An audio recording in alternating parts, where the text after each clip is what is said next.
भाद्रपद महिन्यातील कृष्ण पक्ष नवमीला साजरी होणारी गोगा नवमी, ज्याला जहारवीर गोगा म्हणूनही ओळखले जाते, यावर्षीही बडनेरा येथे अतिशय हर्षोल्लासात पार पडली। गोगा महाराजांविषयी वाल्मिक समाजात प्रचंड श्रद्धा असून या पारंपरिक सणात शेकडो भाविक महिला पुरुष मोठ्या संख्येने सहभागी झाले होते।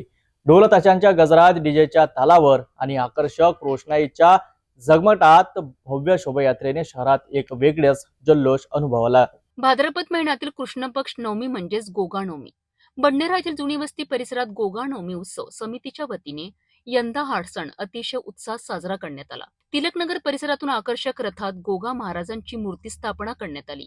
ढोल ताशांच्या गजरात, डीजेच्या तालावर आणि आकर्षक विद्युत रोषणाईतून ही शोभायात्रा काढण्यात आली। जुनी वस्तीतील गांधी विद्यालय, नवी वस्ती, समता चौक, जय हिंद चौक, जयस्तंभ चौक मार्गे ही भव्य शोभायात्रा पार पडली। शेवटी यात्रेचा समारोप बडनेरा झोन क्रमांक 4 मनपाच्या मैदानात धार्मिक विधी करून करण्यात आला। या शोभायात्रेत वाल्मिक समाज बांधवांसोबतच इतर धार्मिक भाविकांचाही मोठ्या संख्येने सहभाग होता।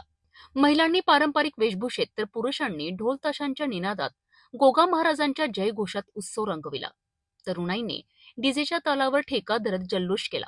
कायदा व सुव्यवस्था राखण्याकरिता बडनेरा पोलीस ठाण्याच्या वरिष्ठ पोलीस निरीक्षकांच्या मार्गदर्शनाखाली चोख बंदोबस्त ठेवण्यात आला होता। गोगा नवमी हा सण उत्तर भारतात, विशेषतः हिमाचल प्रदेश, हरियाणा आणि पंजाबमध्ये मोठ्या श्रद्धेने साजरा केला जातो। महाराष्ट्रातही या सणाला वाल्मिक समाजात प्रचंड महत्त्व आहे।